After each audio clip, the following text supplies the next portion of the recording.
Hey folks, welcome back. This is Dan, and you've found Letters for Now. Today's reflection is about something very simple but powerful: the idea of returning. We often think progress means always moving forward, always getting better.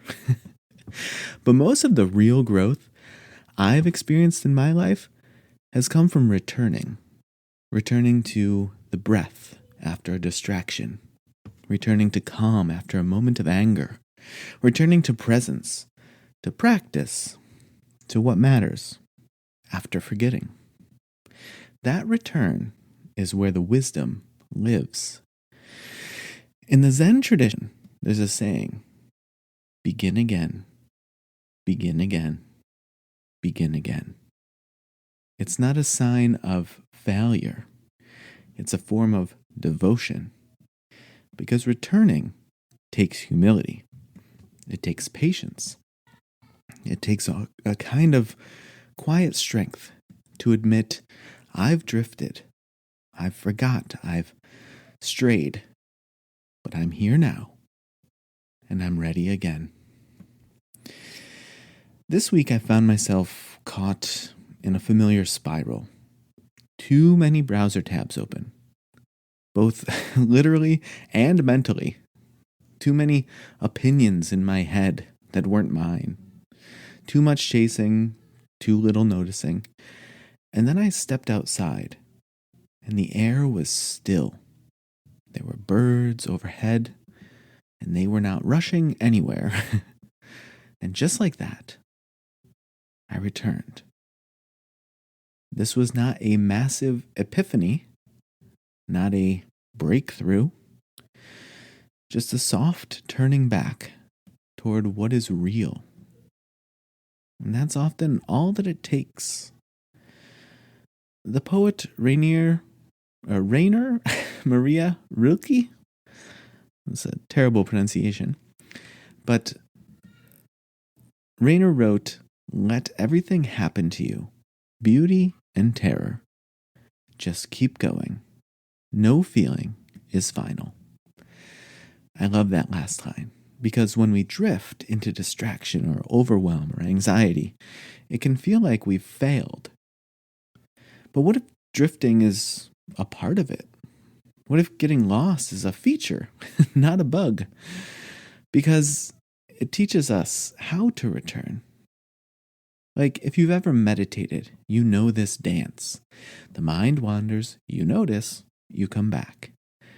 And that moment, the coming back, is the practice. Not the stillness itself and not the perfect calm, but the act of coming back. That's the whole thing. And I think life is like that too.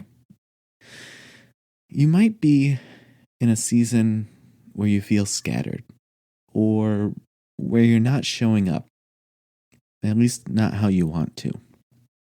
Or you've fallen out of rhythm with your body or your values, or even your creativity.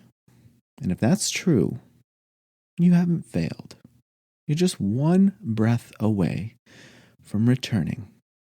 That door is always open. The ground is still underneath you.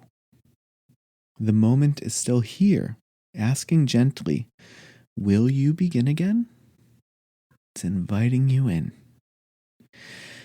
I keep a handwritten note on my desk that just says, back to center. Not because I always live there, but because I forget all the time. And then I remember. And when I remember, I return. And in that return, I'm reminded I don't need to be perfect. I just need to be present. So maybe try this. Pick one small thing that helps you return. A short walk, a single breath, a phrase that you love. And when you feel lost, do that thing. Not as a fix, not to get back on track, but just to say, here I am. I'm back. Make the return a ritual, not a reprimand. So today, this week, whenever you need to, return. Return to your breath. Return to the part of you that's been quietly waiting. Return to the life beneath the noise. And trust that the act of coming back again and again isn't a detour from your path. It is your path. Thanks, as always, for listening. If this reflection, we want to call it that, speaks to you, you can find the full archive and subscribe for free over at lettersfornow.substack.com.